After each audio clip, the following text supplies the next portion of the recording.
Hello दोस्तों, स्वागत है हमारे यूट्यूब चैनल में। आज मैं हूं आपका एजुकेटर आर के राजवंशी। आज के वीडियो में मोस्ट इम्पॉर्टेंट टॉपिक लाए हैं सीएसएफ के बारे में। सीएसएफ क्या होता है? सेरेब्रोस्पाइनल फ्लूइड होती है, ठीक है। Full form of CSF is cerebrospinal fluid which is circulate in brain and spinal cord, ठीक है। अगर इतना समझ में आया, ठीक है दोस्तों, तो हम बात करते हैं। सीएसएफ का पूरा नाम सेरेब्रोस्पाइनल फ्लूइड होता है, जो कि मस्तिष्क में स्पाइनल कॉर्ड में परिवहन करता रहता है, ठीक है। अप्रॉक्सीमेटली 600 यानी कि 600 ml of CSF is produce daily. Per day की बात हो रही है दोस्तों। प्रतिदिन हमारा शरीर 600 ml सीएसएफ का निर्माण करता है। अब हम बात करेंगे सीएसएफ के बारे में और आगे। The cerebrospinal fluid is clear colourless transparent fluid होता है, present in the cerebral ventricle spinal canal and subarachnoid space. Colourless होता है, क्लियर होता है, ट्रांसपेरेंट होता है, जो कि प्रेजेंट होता है वेंट्रिकल में, स्पाइनल कॉर्ड में, सब आर्केनॉइड स्पेस में, ठीक है। अब हम जानेंगे इसका फॉर्मेशन कैसे होता है।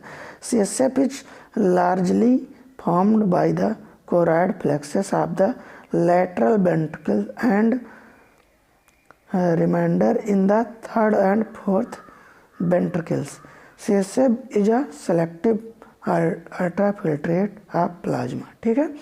CSF क्या होता है? अल्ट्राफिल्ट्रेट होता है प्लाज्मा का, ठीक है। अगर इतनी बात समझ में आई है तो हम आगे बात करते हैं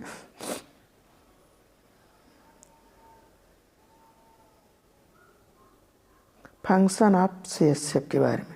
सीएसएफ का फंक्शन क्या होता है, कार्य क्या होता है? CSF provides a protection to the brain and spinal cord. Protection प्रदान करता है। सीएसएफ हमारे मस्तिष्क और स्पाइनल कॉर्ड को सुरक्षा प्रदान करता है। It is act as shock absorption, provide a protection to soft part of brain, ठीक है। या कई प्रकार के, या क्या करता है, कई प्रकार के चोटों से मस्तिष्क के नाजुक भाग को सुरक्षा देता है। It is also help to transport a different nutrition to the brain, ठीक है। या मस्तिष्क तक कई विभिन्न प्रकार के न्यूट्रिशन को पहुंचाने का कार्य करता है।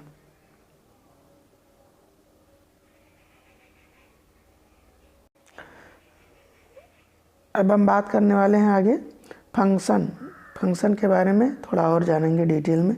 क्या होता है function? Provide fluid cushion for protection and support the brain and the spinal cord by act like a fluid buffer. Act as a shock absorber for brain spinal cord. कोई भी झटका लगता है, कोई भी चोट लगेगा तो एब्जॉर्ब करेगा, इंजरी से बचाएगा, ठीक है। Carrier nutrient and remove waste product को रिमूव करने में हेल्प करता है और न्यूट्रिशन को सप्लाई करता है। Maintain a constant pressure inside the brain around the spinal cord. Spinal cord के में क्या करता है? मेंटेन रखता है प्रेशर को, और उसके चारों ओर, ये सारी स्पाइनल कार्ड के चारों ओर भी, ठीक है। इट कीप मॉइस्ट यानी ब्रेन और स्पाइनल कार्ड के अंदर नमी बनाए रखता है, मॉइस्चर बनाए रखता है, ठीक है। आगे हम बात करेंगे। It act as medium for the transfer of substance from tissue of brain spinal cord to the blood stream, ठीक है।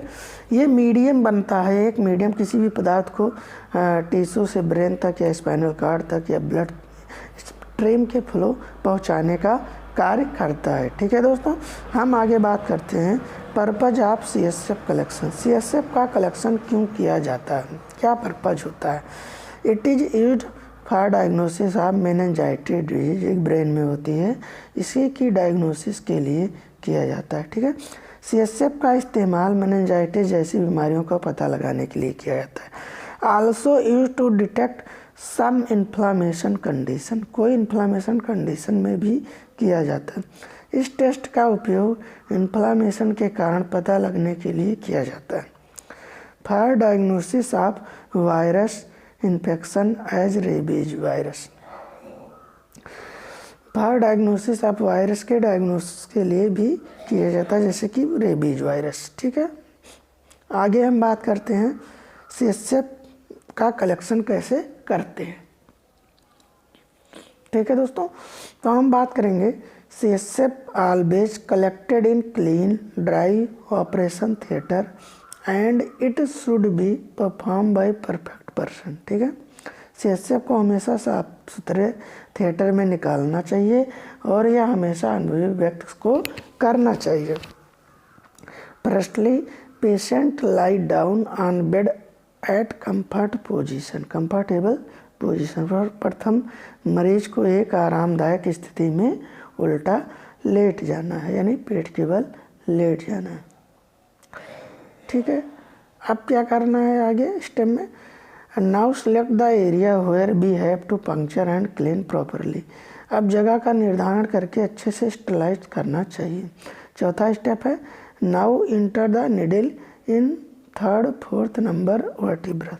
तीसरे चौथे और नंबर वर्टिब्रा में सुई को अंदर डाला जाता है। ठीक है, उसके बाद क्या करना है, 3 ट्यूब में हम लोग लेते हैं, क्या लेते हैं, CSF लेते हैं। कौन कौन से ट्यूब में, पहले ट्यूब में, ठीक है, दूसरे ट्यूब में और तीसरे ट्यूब में। पहले में हम क्या करेंगे, केमिस्ट्री एंड सीरोलॉजी के लिए लेते हैं, ये पहली ट्यूब का है। दूसरे ट्यूब का है कल्चर और सेंसिटिविटी के लिए। तीसरी ट्यूब का है हीमेटोलॉजिकल स्टडी के लिए। ठीक है, ये तीसरी ट्यूब हो गई, ये पहली ट्यूब हो गई और ये दूसरी ट्यूब हो गई। ठीक है, इतना समझ में आया है तो हम लोग आपको आगे ले चलते हैं। After the collection apply the bandage on puncture site. प्रक्रिया पूर्ण होने के बाद उस जगह पे अच्छे से बैंडेज लगा देना, यहाँ पर क्या करिए आप, यहाँ पे निडल को इंजेक्ट किए। अब हम बात करने वाले हैं physical examination of CSF। CSF का फिजिकल एग्जामिनेशन क्या होता है, इसके बारे में हम बात करेंगे। Normally CSF is clear and colourless. ठीक है, सामान्य अवस्था में CSF रंगहीन होता है। CSF change the colour then it may be due to some reason. ठीक है, सामान्य अवस्था में CSF रंगीन होता है। यदि CSF का रंग बदलता है तो यह कुछ कारणों से हो सकता है।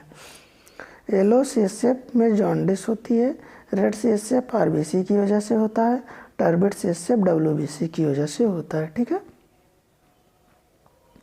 अब और क्या फिजिकल एग्जामिनेशन में करेंगे हम लोग, वॉल्यूम 90 से 150 ml होना चाहिए। कलरलेस होता है, कलर उसका pH 7.3 से 7.4 होती है। अपीयरेंस क्लियर या लिक्विड फॉर्म में होता है। Clot formation, no clot form on standing, clot नहीं होना चाहिए। स्पेसिफिक ग्रेविटी 1.003 से 1.008 होती है। ऑस्मोलरिटी 280 से 290 मिली ऑस्मोल होता है।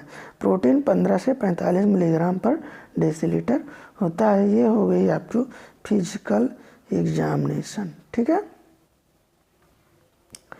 अब हम बात करने वाले हैं माइक्रोस्कोपिक एग्जामिनेशन के बारे में। ठीक है, for direct microscopy take clean and dry slide, add 1 drop of CSF on slide.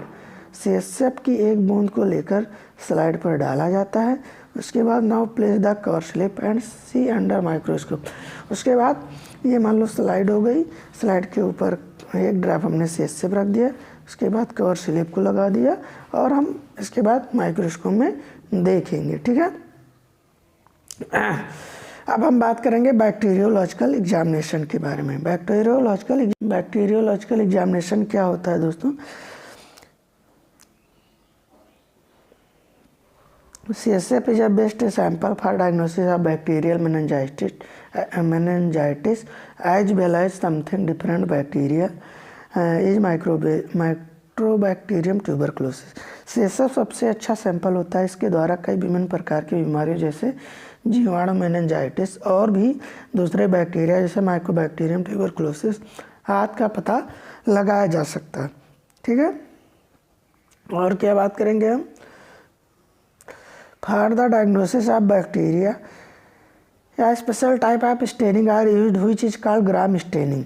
तो बैक्टीरिया के अध्ययन के लिए एक विशिष्ट प्रकार की स्टेन का यूज़ किया जाता है जिसे ग्राम स्टेन कहा जाता है। For diagnosis of tuberculosis bacteria acid fast stain mainly used. ठीक है, माइकोबैक्टीरियम ट्यूबरकुलोसिस के लिए एसिड फास्ट स्टेनिंग का इस्तेमाल किया जाता है। अब blood cell examination of CSF। ठीक है, कैसे हम इसको करेंगे? For the detection of cell in CSF special type of stain are use which is called Leishman stain. रक्त की कोशिकाओं यदि CSF में उपस्थित थे तो उनको देखने के लिए एक विशिष्ट प्रकार का इस्तेमाल किया जाता है स्टेनिंग, इसे लीशमान स्टेन कहते हैं। Increase neutrophil. न्यूट्रोफिल बढ़ने के क्या रीजन होते हैं? बैक्टीरियल मेनिंजाइटिस होती है, अर्ली स्टेज ऑफ ट्यूबरकुलोसिस होता है, सेरेब्रल एब्सेस होता है। अगर लिम्फोसाइट इंक्रीज हुई है तो क्या हो सकता है? ठीक है, अब हम बात करेंगे प्रोटीन एग्जामिनेशन। ठीक है, नॉर्मल CSF या नॉर्मल प्रोटीन होगी 15 से 45 के बीच में होना चाहिए मिलीग्राम पर decilitre. Increase protein due to bacterial meningitis. ठीक है, या फिर वायरल मेनिंजाइटिस या फिर सेरेब्रल हेमोरेज होता है, ये सब हो सकता है। ठीक है,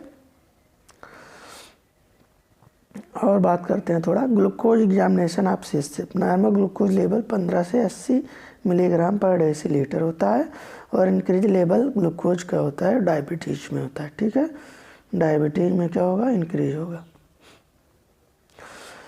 बस आज के वीडियो में बहुत सारा नहीं, बस CSF के बारे में हमने जाना क्या होता है, CSF कहाँ पर प्रेजेंट होता है, कितने पार्ट में उसको स्टडी करते हैं, कितने टेस्ट ट्यूब में सैंपल लेते हैं, कहाँ से कलेक्ट करते हैं, पोजीशन क्या होता है, इन सब के बारे में हमने बताया है।